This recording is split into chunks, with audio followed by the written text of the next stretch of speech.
Monday morning, the garage was busy. The phones were ringing, coffee was brewing, and Abby was sorting through the mail. Bills, invoices, advertisements. Then she stopped. A handwritten envelope addressed to John Miller.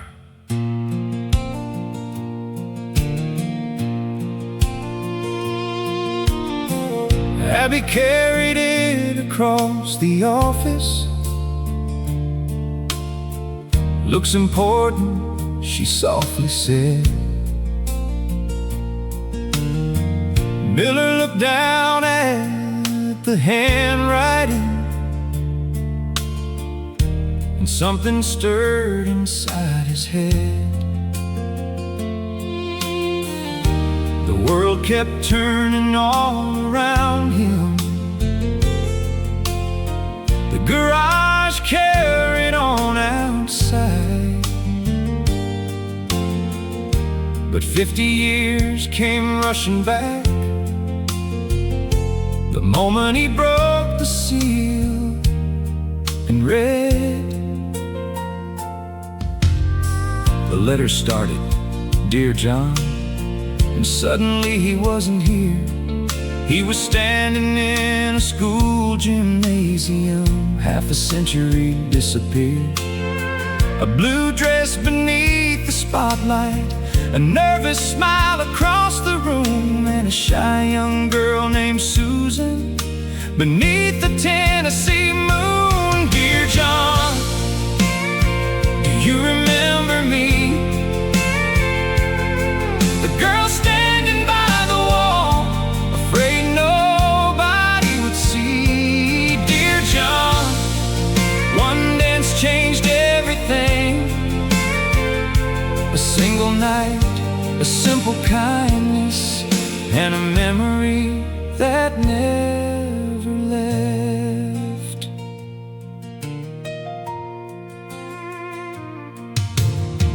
The words unfolded slowly, like photographs from long ago. Each sentence carried pieces of a life he'd never known. No great romance, no fairy tale, no promises to keep. Just a young man holding out his hand, and a memory she chose to keep. Funny thing about life, most days seem ordinary until somebody reminds you they weren't. Outside, Tommy's truck rolled past. Mike was working bay forward. Tom was searching for a wrench again, and Wrench was sleeping by the door. But none of that existed for a little while that day, because John Miller was 18 and Susan hadn't gone away.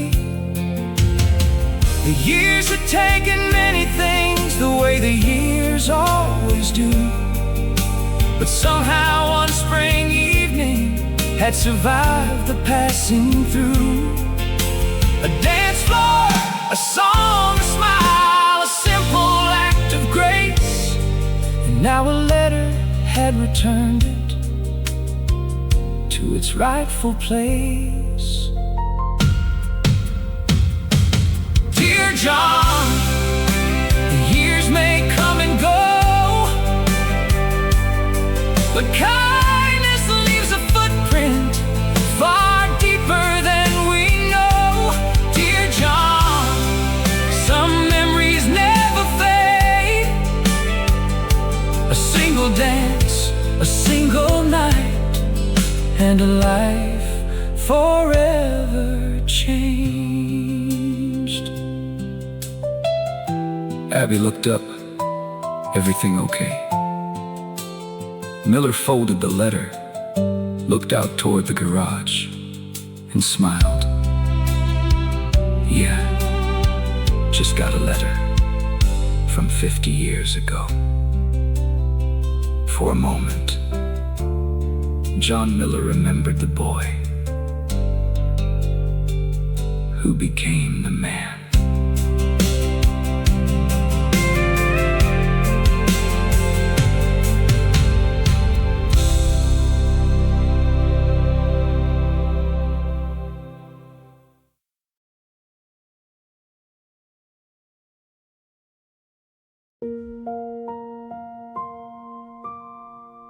Dear John, I don't know if you remember me. 50 years is a very long time. Truth be told, I wasn't even sure this letter would find you. But a few weeks ago, I was sitting on my porch, watching the sun go down. And for some reason, I found myself thinking about a boy named John Miller. A shy boy, a kind boy, a boy who asked a nervous girl named Susan Sullivan to the senior prom. You probably don't remember much about that night. Life has a way of carrying us forward. But I do.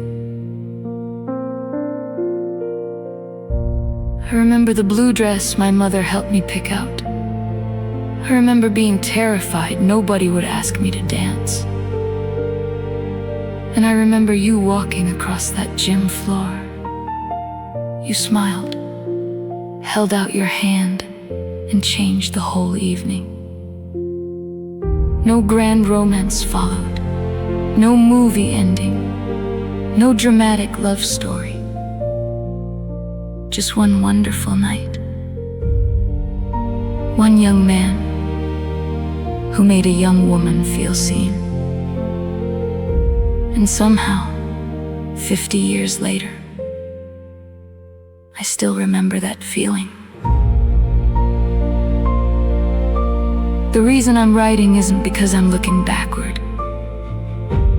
It's because at my age, you begin to realize how much small acts of kindness matter. You repaired something for me that night, John. Not a car, not a machine. You repaired a little piece of confidence that a shy girl didn't know she was missing. I wanted you to know that. And I wanted to thank you wherever life has taken you. I hope it has been good. And if you're still dancing, save one for me. With love and gratitude. Susan Sullivan.